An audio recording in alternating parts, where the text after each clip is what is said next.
নমস্কার দর্শক, সংবাদ আবির্ভাবের গুরুত্বপূর্ণ সংবাদে আপনাদের সকলকে স্বাগত। আমরা প্রত্যেক দিনের মতো আজকেও একটি গুরুত্বপূর্ণ সংবাদে আপনাদের সামনে নিয়ে আসছি, যেটা হচ্ছে মারাত্মক গুরুত্বপূর্ণ সংবাদ। সেটা হচ্ছে কি, মাননীয় বিচারপতি অভিজিৎ গাঙ্গুলিকে অনেকে বলেন যে তিনি নাকি বায়াসড হয়েছিলেন। তিনি যে রায়গুলো দিয়েছিলেন সেই রায়গুলো ইচ্ছাকৃতভাবে দিয়েছিলেন। বিজেপিতে তার মন আগে থেকেই ছিল। তিনি বহুদিন ধরে বিজেপির সাথে যোগাযোগ রাখছিলেন, তার মাঝখানে তিনি এই ধরনের রায় দিয়েছেন, যে কারণে তিনি পুরো রায়টাই দিয়েছেন বায়াস।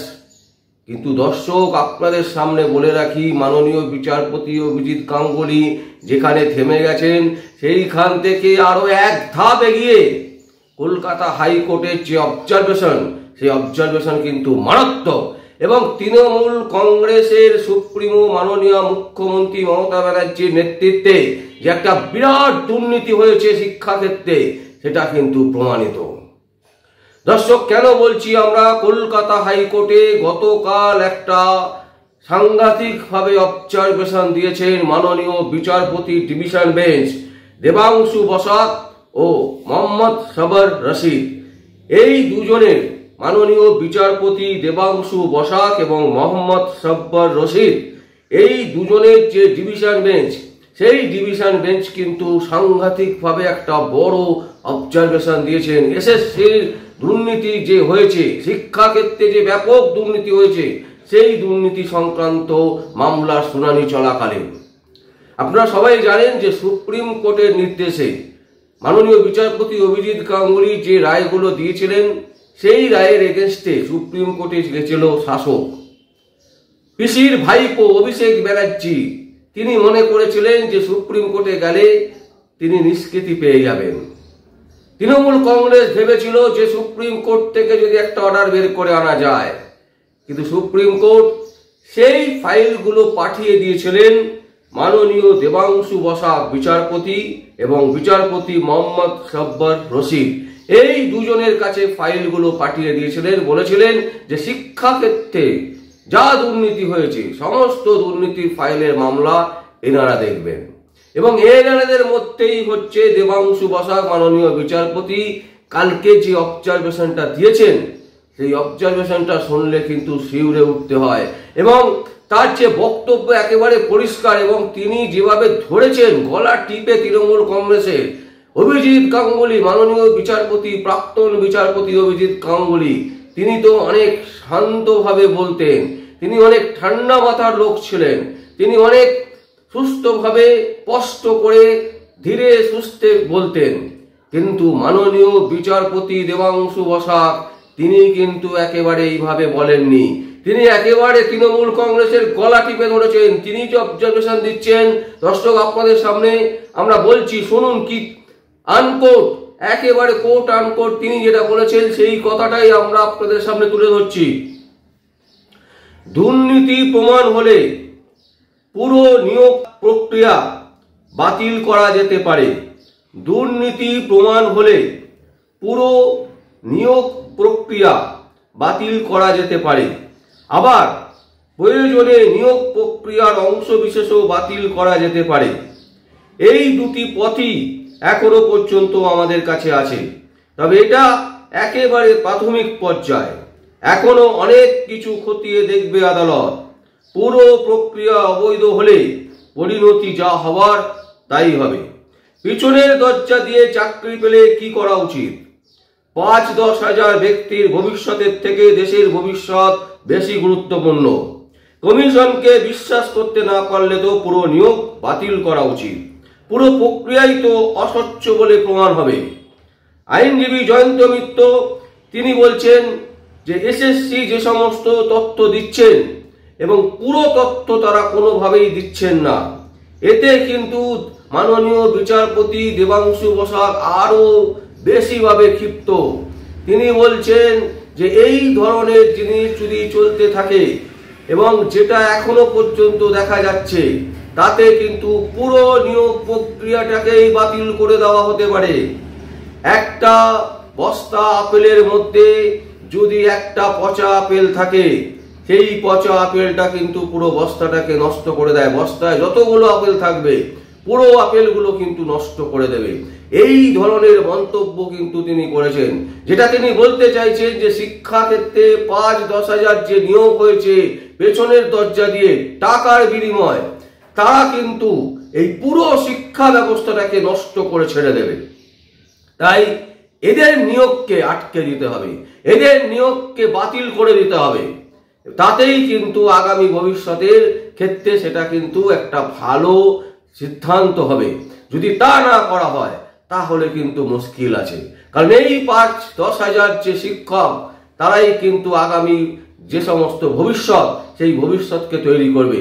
এবং এই নিয়োগই যদি জল মেশানো থাকে তাহলে ভবিষ্যতের যে শিক্ষক হবে তারাও কিন্তু জল মেশানো হবে।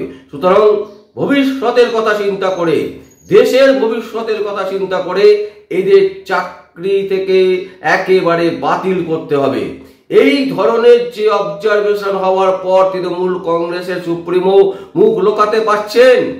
কলকাতা হাইকোর্টে রিসেন্টলি বাত্য বসু এবং কুণাল ঘোষ 3.5 বছরের জেল খাটা আসামি, তিনি গিয়ে রীতিমতো বড় বড় কথা বলেছেন যে বিচারপতিদের সাথে, তারপরে হচ্ছে তাদের এজির সাথে তারা নাকি একেবারে কথা চালাচ্ছেন। চাকরি হয়ে যাবার পর্যায়ে পৌঁছে গেছে, চাকরি হয়ে যাবে, শুধুমাত্র কোর্টের অর্ডারের অপেক্ষায় বাকি। এরা শুধু কোর্টের ওপর চাকরি দেওয়ার চেষ্টা করছে, আদৌ কিন্তু তা নয়। কলকাতা হাইকোর্টের যে অবজারভেশন মাননীয় বিচারপতি অভিজিৎ গাঙ্গুলিতে এখন নেই, তাহলে এই ধরনের অবজারভেশন আসছে কেন? দেবাংশু বসাক মাননীয় বিচারপতি, তিনি কি কোনো পার্টি দ্বারা নিয়ন্ত্রণ হচ্ছে না, তাহলে তিনি এই ধরনের অবজারভেশন কেন দিচ্ছেন?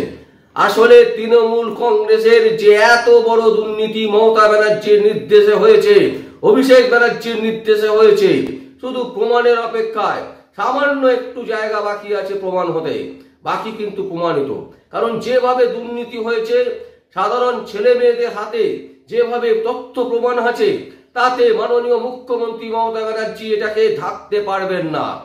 তার বিভিন্ন আইনজীবী যাদেরকে পোষেন কলকাতা হাইকোর্টে, তাদের মাধ্যমে তিনি অনেক কিছু বলার চেষ্টা করছেন। তাদের মাধ্যমে তিনি বলাচ্ছেন যে বিচারপতি অভিজিৎ গাঙ্গুলির বায়াস, তার রায়গুলোকে স্থগিত করে দিতে হবে। এই ধরনের স্থগিতের কোনো অপশন নেই, কারণ বিচারপতি অভিজিৎ গাঙ্গুলির বেশিরভাগ রায় কিন্তু সুপ্রিম কোর্টে, এবং সুপ্রিম কোর্টের নির্দেশে সেই মামলাগুলোই কিন্তু বিচারপতি দেবাংশু বসাক এবং বিচারপতি মোহাম্মদ সফর রশিদের যে ডিভিশন বেঞ্চ, সেই ডিভিশন বেঞ্চেই কিন্তু সেই মামলা শুনানি চলছে। এবং সেই মামলার শুনানি চলাকালীনই বিচারপতি দেবাংশু বসাক এই রকম অবজারভেশন দিচ্ছেন। এবং যারা বিশিষ্ট আইনজীবী কলকাতা হাইকোর্টে, তারা বলছেন যে এই যে অবজারভেশন গুলো দিচ্ছেন, এটা কিন্তু মারাত্মক তৃণমূলের ক্ষেত্রে। কারণ তৃণমূল কংগ্রেস ভেবেছিল যে বিচারপতি অভিজিৎ গাঙ্গুলি তিনি এখন প্রার্থীপদ হয়ে গেছেন, প্রার্থীপদে দাঁড়িয়ে গেছেন, তাই তার উপরে, তার বিরুদ্ধে কাদা ছুড়ে শিক্ষাক্ষেত্রের যে বড় দুর্নীতি, সেই দুর্নীতিটাকে একটু ঘুরিয়ে দেওয়া যাবে, মোড়টাকে ঘুরিয়ে দেওয়া যাবে, মুখটাকে ঘুরিয়ে দেওয়া যাবে। তাতে বাংলার মানুষ বুঝবে, এ বাবা, বিচারপতি অভিজিৎ গাঙ্গুলি তার বায়াস ছিলেন, বিজেপির হয়ে কথা বলছিলেন। দর্শক, আমরা হঠাৎ করে বলতে পারি, যারা এই আমাদের চ্যানেল দেখছেন তাদের কাছেও আমরা স্পষ্ট বার্তা দিচ্ছি, নিয়োগ দুর্নীতিতে যেভাবে কলকাতা হাইকোর্ট আষ্টে পৃষ্ঠে সারাশির মতন ধরেছে তৃণমূল কংগ্রেসকে, মাননীয় মুখ্যমন্ত্রী মমতা ব্যানার্জি থেকে অভিষেক ব্যানার্জির মাথা এখন সারাশির জাতা কলে বসে আছে। তারা কিন্তু পালিয়ে পার পাবে না। যতই যেই বাইরে থেকে নাড়াচাড়া করুক না কেন, শিক্ষা ক্ষেত্রে দুর্নীতি কিন্তু উলঙ্গ হয়ে গেছে, একেবারে পরিষ্কার। একদম স্পষ্ট ভাষায় যদি বলা যেতে পারে যে এই দুর্নীতি কিন্তু শুধুমাত্র 1-2 করেছেন, বা যারা জেলের ভেতরে আছেন তারা করেছেন, তা নয়। এটা পুরো সিস্টেম অপারেশন হয়েছে।